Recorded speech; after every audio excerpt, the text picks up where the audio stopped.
मैं professor RC. Verma Jaipur के प्रणामी मंदिर में आज यहाँ आया और मुख्य मंदिर के पुजारी, आपका नाम क्या है सर? राजदास जी से मुलाकात हुई। इनसे मैं आज प्रणामी संप्रदाय के बारे में चर्चा करूँगा, जानकारी लूँगा। ये प्रणामी मंदिर मुख्य मंदिर जयपुर का बहुत शानदार मंदिर है और गुरुजी हमारे सामने खड़े हुए हैं, विराजमान हैं। श्याम जी और श्यामा जी विराजमान हैं, भगवान कृष्ण विराजमान हैं बाल स्वरूप में। बहुत अच्छा मंदिर, चारों तरफ आपको मैं दिखाता हूँ, फिर हम गुरुजी से बातचीत करेंगे। ये मंदिर, ये अहाता मंदिर का बहुत अच्छा मंदिर यहाँ का है। और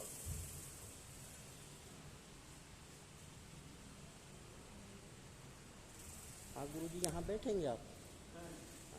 बैठ सकते।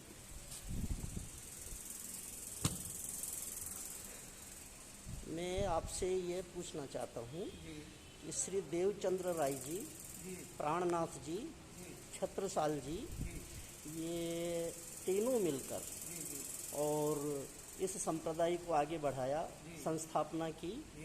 तो इनके विषय में आप इस धर्म के विषय में, इस संप्रदाय के विषय में जो श्री कृष्ण से जुड़ा हुआ है, आप निवेदन करें। हाँ जी, हाँ, हम बता रहे हैं आपको जी कि यहाँ पर पूर्ण ब्रह्म एक परमात्मा, जिसको संस्कृत में लिखा गया है एको ब्रह्म द्वितीयो नास्ति। तो हमारे प्रणामी धर्म में एक पूर्ण ब्रह्म परमात्मा की पूजा सेवा है।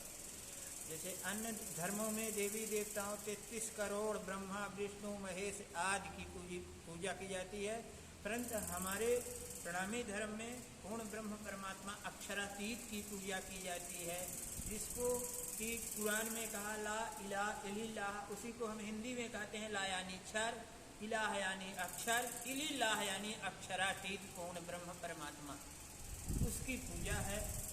और उसी के बारे में ये ज्ञान जो हमारा आत्मज्ञान है, कुलजम स्वरूप जिसको हम वाणी कहते हैं, ये धनी देवचंद्र जी के द्वारा ये ज्ञान आया और इस ज्ञान का विस्तार महामती प्राणनाथ जी ने कुलजम स्वरूप रूपी महाग्रंथ में स्थापित किया है। उनकी वाणी है जिसमें आत्मज्ञान, परम तत्व, उस पूर्ण ब्रह्म परमात्मा के बारे में बताया गया।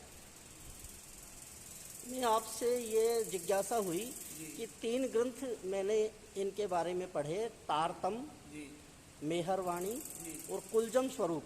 क्या ये तीनों एक हैं या अलग अलग के अंतर्गत है? ये जो आप छोटे छोटे बता रहे, तारतम उसी कुलजम स्वरूप का नाम है, उसके कई नाम है, स्वरूप साहब भी हम कहते हैं। कुलजम स्वरूप यानी कुल जमा है, उसी के अंतर्गत सारे वेद शास्त्र पुराण सबकी बातें उसमें तहत आई है और एक पूर्ण ब्रह्म परमात्मा को रखाया गया है, इसलिए उसे कुल जमा है, उसी के अंतर्गत इसे कुलजम भी कहा, स्वरूप साहब भी कहते हैं, तारतम वाणी भी कहते हैं, मुखवाणी भी कहते हैं, उसी के कई नाम हैं।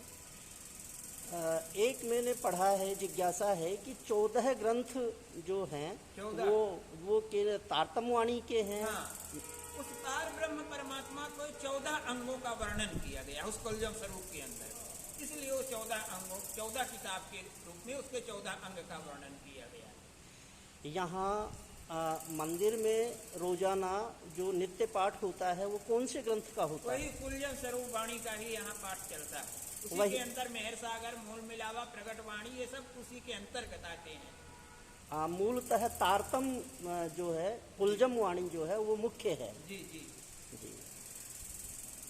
प्राणनाथ जी जो हुए महामती, जी जी, तो वो महामती कब कहलाए? जी, ऐसा है कि जब सदगुरु धनी देवचंद जी वो ज्ञान लाए, दिव्य ज्ञान जो हद बेहद के पार है, वो जो आज तक किसी को, ब्रह्मा विष्णु महेश को भी नहीं प्राप्त था, वो दिव्य ज्ञान, वो परमात्मा कहाँ है, कैसा है, उसकी लीला क्या है, वेद शास्त्रों ने लिख दिया, वो अगम है, निगम है, नेति है, ऐसा सारे शास्त्रों में लिखा था।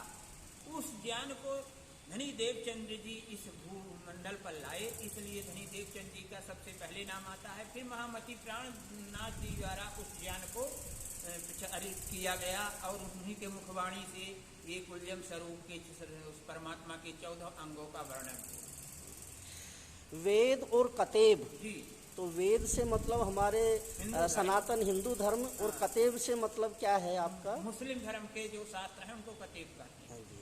हाँ, तो ये वेद और कतेब दोनों को मिला करके उन्होंने सारे अर्थ सिद्ध किए कि जो ही कहे या वेद ने सो ही कहे या कतेब, दो बंदे लड़त हैं बिना आपस में पाए भेद।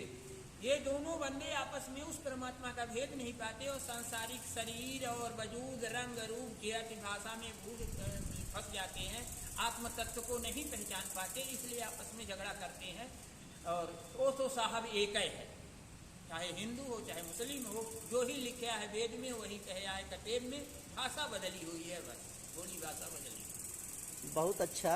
मैं आगे आपसे जिज्ञासा यह रखता हूँ कि कृष्ण भगवान के बाल स्वरूप की आप पूजा करते हैं। हाँ हाँ हाँ, हम कृष्ण भगवान के ब्रज और रास लीला, दो लीला का अनुसरण करते हैं, किशोर स्वरूप और बाल स्वरूप। किशोर स्वरूप तो अधिक उत्तम है, परंतु हम कृष्ण के उस स्वरूप वहाँ से कृष्ण को भी छोड़ देते हैं वास्तव में, जो द्वारिका लीला हुई है, क्योंकि वो विष्णु का लीला सतगुरु हमारे बता दिए, तब यहाँ विष्णु तत्व रह गया। जो पार ब्रह्म अक्षरातीत की, जैसे हम कह रहे थे अक्षरातीत के हम पुजारी हैं, तो अक्षरातीत का आवेश कृष्ण के अंदर बाल लीला और किशोर लीला के अंतर्गत है, इसलिए हम ब्रज और रास लीला का तो अनुसरण करते हैं, परंतु वो द्वारिका लीला को छोड़ देते हैं। द्वारिका लीला का अनुसरण हमारे प्रणामी धर्म में नहीं।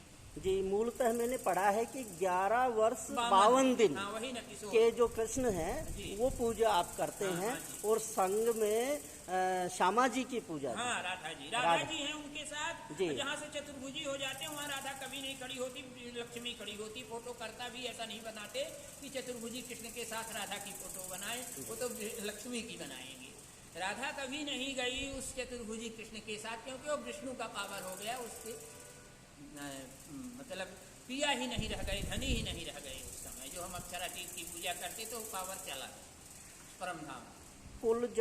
जो कुलजम स्वरूप ग्रंथ है जी। उसकी भाषा आपके हिंदी, सिंधी, उर्दू, गुजराती है, गुजराती नहीं है, हिंदी जी सिंधी गुजराती ये भाषाएं हैं कई। जी, अरबी फारसी के शब्द भी हैं। हाँ हाँ जी जी जी, जहाँ जहाँ गए हैं स्वामी जी, जी। और जिस समय जिस भाषा की जरूरत पड़ी वहाँ पर उस भाषा का प्रयोग किया, पर ज्यादातर हिंदी है। हिंदी को सबसे उत्तम कहा है उन्होंने, उत्तम हिंदुस्तान जान के कहे हैं, कहूँगी हिंदी। हिंदुस्तान में मैंने सबसे सरल भाषा हिंदी को कहा है, हिंदी इसलिए अपनाया है ज़्यादा से ज़्यादा। जी। फिर जहाँ गए वहाँ लोग ज़्यादा थे, इसलिए जिस भाषा के लोग ज़्यादा थे उस भाषा का प्रयोग किया है। एक और जो आपके यहाँ नित्य पाठ होता है उसमें कुल चौपाइयाँ लगभग 18,000 857।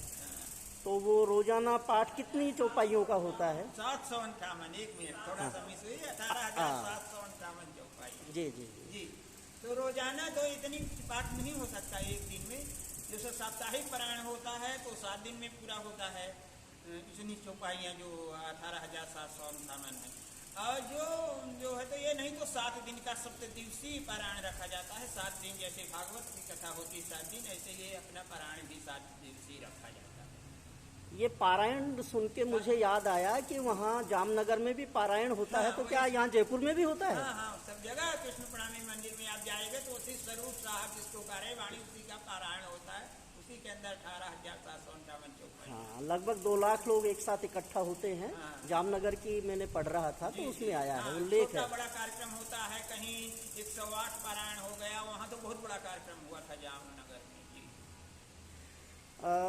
पन्ना छत्रसाल जी, तो छत्रसाल जी के बारे में आपका क्या कहना है? एक राजा थे।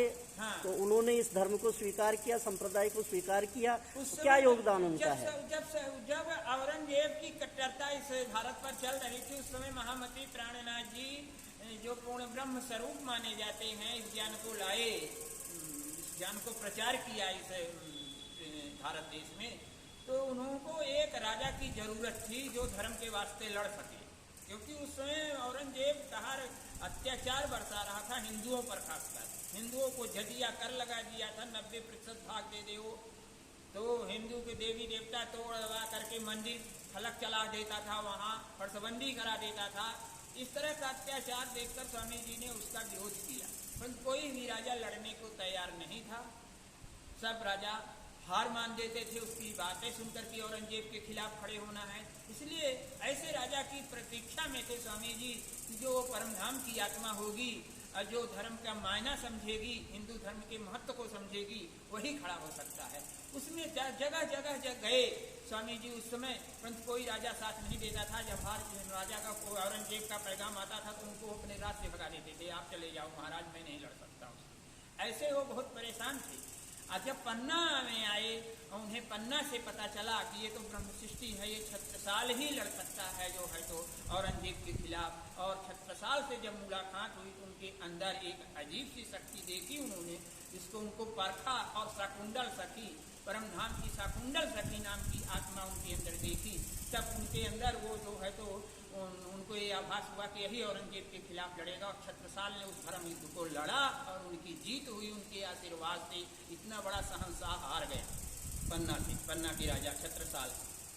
और तब फिर वो जब ये भी आगे कथा मिलती है, सुनने को मिलती है, उसके 4 लड़के थे। जब वो वानप्रस्थ गया तो बोला कि पन्ना पर चढ़ाई न करना। लड़कों ने एक बार कहा भी था कि हमें पन्ना पर चढ़ाई करना है। बोला पन्ना पर चढ़ाई न करना, क्योंकि पन्ना में छत्रसाल के घर में खुदा मौजूद है। उसने मानी ये जो संप्रदाय है कृष्ण भक्ति धारा का, ये हमें हिंदू, मुस्लिम, सिख, ईसाई सभी को एक करके देखता है। इससे मतलब नहीं है तो संसार में सब बन जाते हैं, परमात्मा एक है जो कहा गया है।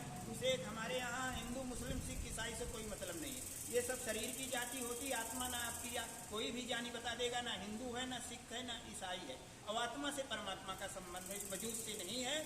तो जब आत्मा से संबंध है परमात्मा का, तो उसमें हिंदू, मुस्लिम, सिख, ईसाई कहाँ से आ गया भाई? ये तो संसारिक बातें हो गई ना, ये संसार की बातें। परमात्मा के लिए कोई हिंदू, सिख, ईसाई, छोटा बड़ा, ब्राह्मण, ठाकुर, ये सब नहीं होता है। मैं आपको बता दूं, क्योंकि उसे आत्मा से संबंध होता है उसका। इसलिए यहाँ मुस्लिम भी जागृत हुए हैं। ऐसी बात नहीं, जिसी की आत्मा उस परमात्मा के धाम में जागृत हो जाए, वही जो है तो कहने का मतलब कि उस परमात्मा का साथ में है, उसे उस परमात्मा का, एक परमात्मा का अनुयायी है। वरना हम सब दोजख में जाएंगे यदि इन सब भावों में पड़े रहेंगे कि छोटा बड़ा, हिंदू, मुस्लिम, सिख, ईसाई। ये हमारा प्रणामी धर्म कभी शिक्षा नहीं देता।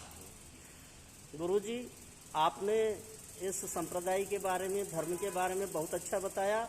मैं अंत में आपसे यह एक बात और पूछना चाहता हूँ कि अखिल भारतीय दर्शन परिषद का हमारा सम्मेलन ये हो रहा है नवतन धाम में, उसके लिए आप क्या संदेश देंगे?